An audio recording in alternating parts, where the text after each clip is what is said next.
Hello दोस्तों, नमस्कार। स्वागत है आप सभी का विजडम पॉइंट पर।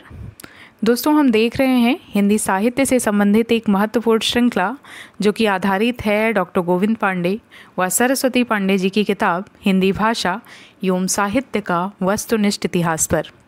दोस्तों, ये वीडियोज़ आपके आगामी परीक्षाओं की दृष्टि से बहुत ही उपयोगी हैं। अपने पिछले वीडियो में हमने भक्तिकाल के अंतर्गत ज्ञानाश्रयी शाखा के कवियों को देखा था, ज्ञानाश्रयी शाखा के संत कवियों को देखा था, और आज के इस वीडियो में हम निर्गुण धारा के प्रेम मार्गी कवियों को देखेंगे, प्रेम मार्गी शाखा के कवियों को देखेंगे। तो आइए शुरू करते हैं आज का वीडियो। दोस्तों, वीडियो में आगे बढ़ें उससे पहले आप सभी से मेरा एक निवेदन है कि अगर अभी तक आपने मेरे चैनल को सब्सक्राइब नहीं किया है तो प्लीज़ मेरे चैनल को सब्सक्राइब करें, और अगर मेरे वीडियोस आपको पसंद आते हैं तो प्लीज़ मेरे वीडियोस को लाइक और शेयर भी ज़रूर करें। धन्यवाद। चलिए देखते हैं आज के इस वीडियो में।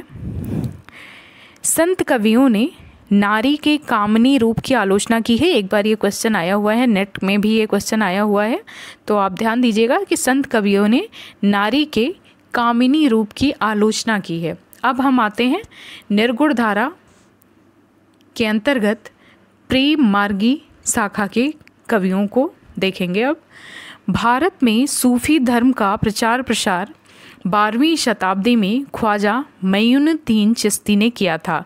कब? भारत में सूफी धर्म का प्रचार प्रसार 12वीं शताब्दी में ख्वाजा मईनुद्दीन चिश्ती ने किया था। अब हम देखेंगे सूफी धर्म की संक्षिप्त रूपरेखा। सूफी धर्म जो कि इस्लाम से संबंधित है, और इस्लाम में दो तरह पहले इस्लाम का विभाजन दो भागों में होता है, शरा और वेशरा। शरा का मतलब है सनातनी, इस्लाम की जो शाखा है शरा, उसके लोग सनातनी होते हैं, और बेशरा शाखा के लोग सूफ़ी माने जाते हैं। बेसरा संप्रदाय के अंतर्गत वेसरा संप्रदाय को 4 भागों में बांटा गया है। चिश्ती संप्रदाय, सुहरावर्दी संप्रदाय, कादरी संप्रदाय और नक्शबंदी संप्रदाय। चिश्ती संप्रदाय के अंतर्गत आते हैं साविरी और निजामी। सुहरावर्दी संप्रदाय के अंतर्गत आते हैं जलाली, मखदूमी, मीरन शाही, दौला शाही और इस्माइल शाही। कादरी संप्रदाय है जिसके अंतर्गत आते हैं वहाविया और रजाकिया। नक्शबंदी संप्रदाय की कोई शाखा नहीं है। तो जो सूफ़ी संत हैं, सूफ़ी जो कवि हैं, वो इस्लाम धर्म के वेसरा संप्रदाय से आते हैं, और वेसरा संप्रदाय के और ब्रांचेस जो हैं वो मैंने आपको बताया। अब हम देखेंगे प्रमुख सूफ़ी संप्रदाय की संक्षिप्त रूपरेखा को। आइए देखते हैं। चिश्ती संप्रदाय जिसके प्रवर्तक हैं आबू अब्दुल्लाह चिश्ती। भारत में इसके प्रवर्तक हैं मईनुद्दीन चिश्ती। इसका समय है, चिश्ती संप्रदाय का जब भारत में उदय हुआ तो वो समय था 12वीं शताब्दी का उत्तरार्ध।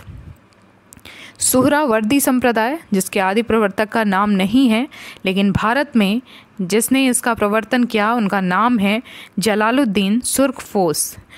इसका समय है 13वीं शताब्दी का पूर्वार्ध। कादरी संप्रदाय है जिसके आदि प्रवर्तक माने गए हैं अब्दुल कादिर जिलानी, और भारत में प्रवर्तक हैं बंदगी मोहम्मद गौस।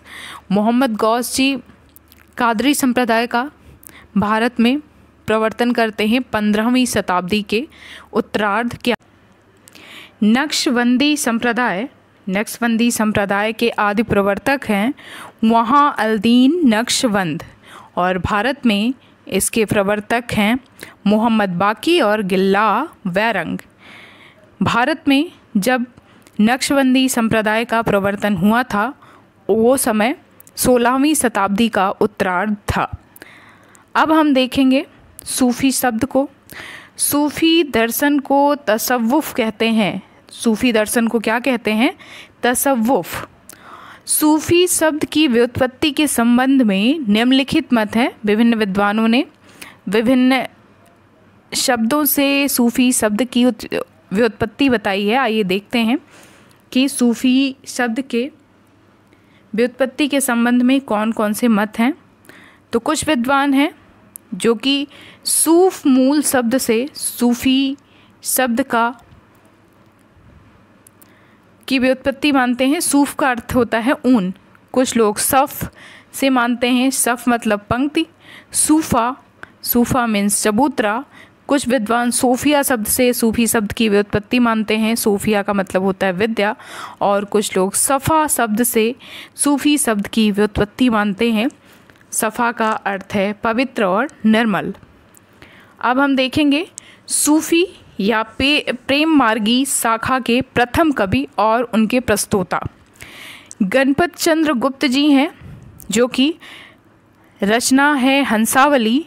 हंसावली के रचनाकार हैं असाइत। असाइत का समय है जब इन्होंने हंसावली की रचना की थी, वो वर्ष है 1370 ईस्वी। तो गणपत चंद्र गुप्त जी के अनुसार प्रेम मार्गी शाखा के प्रथम कवि हैं असाइत, जिनकी रचना है हंसावली। डॉक्टर राम कुमार वर्मा के अनुसार सूफी शाखा के प्रथम कवि हैं मुल्ला दाऊद, और मुल्ला दाऊद की रचना है चंदायन, जिसका प्रकाशन वर्ष है 1379 ईस्वी। हजारी प्रसाद द्विवेदी जी ईश्वरदास को हिंदी की सूफी शाखा का प्रथम कवि मानते हैं, और ईश्वरदास जी की रचना है सत्यवती कथा, जिसका प्रकाशन वर्ष है 1501 ईस्वी। आचार्य रामचंद्र शुक्ल जी कुतुबन को प्रेम मार्गी शाखा का प्रथम कवि मानते हैं, और कुतुबन की रचना का नाम है मृगावती। मृगावती का समय है 1501 ईस्वी। असाइत की रचना हंसावली है, और हंसावली का रचना स्रोत है विक्रम वैताल की कथा। इसमें पाटन की राजकुमारी हंसावली की कहानी है।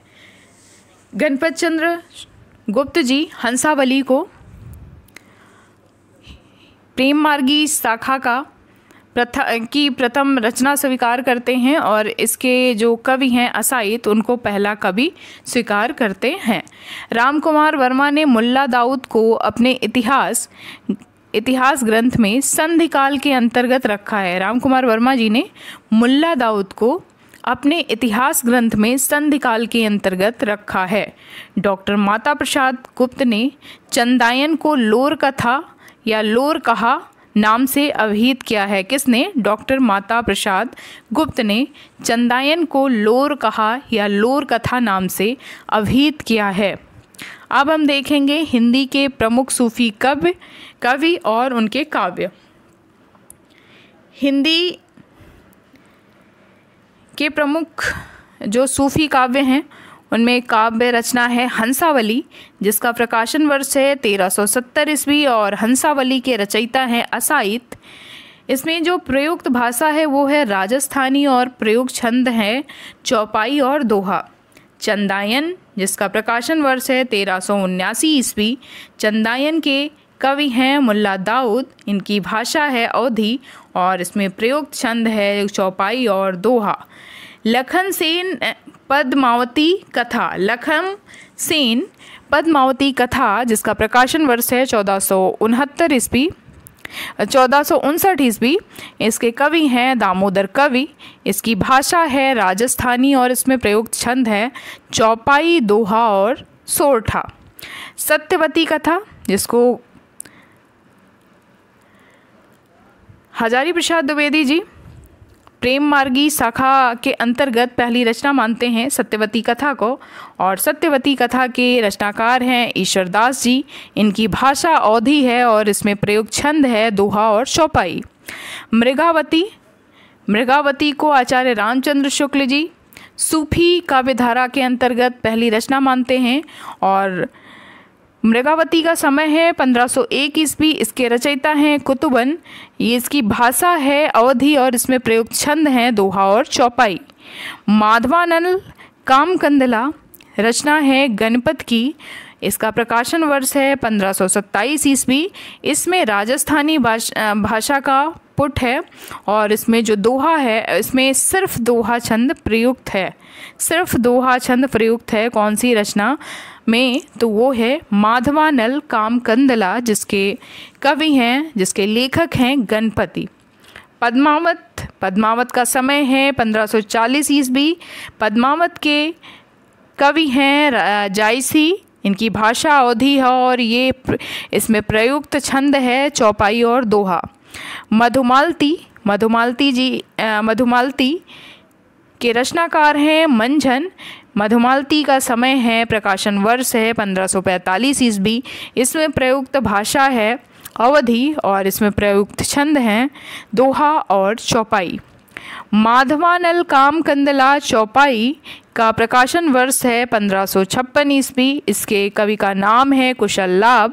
इसमें भाषा है राजस्थानी और इसमें प्रयुक्त छंद हैं चौपाई, दोहा और सोरठा। प्रेमलता की कथा जिसके रचयिता हैं जटमल। इसका प्रकाशन वर्ष है 1556 ईस्वी। इसमें भाषा है राजस्थानी। रूपमंजरी के लेखक हैं नंददास जी, जिसका प्रकाशन वर्ष है 1568 ईस्वी। इसमें ब्रजभाषा का प्रयोग हुआ है और इसमें प्रयुक्त छंद है दोहा और चौपाई। माधवानल कामकंदला, जिसका प्रकाशन वर्ष है 1584 ईस्वी, ये आलम की रचना है और इसमें जो भाषा प्रयोग की गई है वो अवधी भाषा है और इसमें प्रयुक्त छंद हैं चौपाई, दोहा और सोरठा। छिताई वार्ता, जिसके रचयिता हैं नारायण दास। इसका प्रकाशन वर्ष है 1590 ईस्वी। इसमें प्रयुक्त भाषा है राजस्थानी और ब्रजभाषा। इसमें प्रयुक्त छंद है दोहा और चौपाई। छिताई वार्ता। चित्रावली, जिसके रचनाकार हैं उस्मान। चित्रावली का प्रकाशन वर्ष है 1613 ईस्वी। इसमें अवधी भाषा का प्रयोग किया गया है और ये रचना चौपाई और दोहा में है। रसरतन के रचयिता हैं पुहकर कवि और इसका प्रकाशन वर्ष है 1618 ईस्वी। इसमें अवधी भाषा का प्रयोग किया गया है और रसरतन में दोहा और चौपाई छंद प्रयोग किया गया है। ज्ञानदीप के रचनाकार हैं शेख नवी। इसका प्रकाशन वर्ष है 1619 ईस्वी।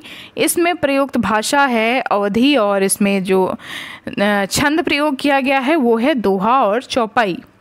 नल दमयंती का प्रकाशन वर्ष है 1625 ईस्वी।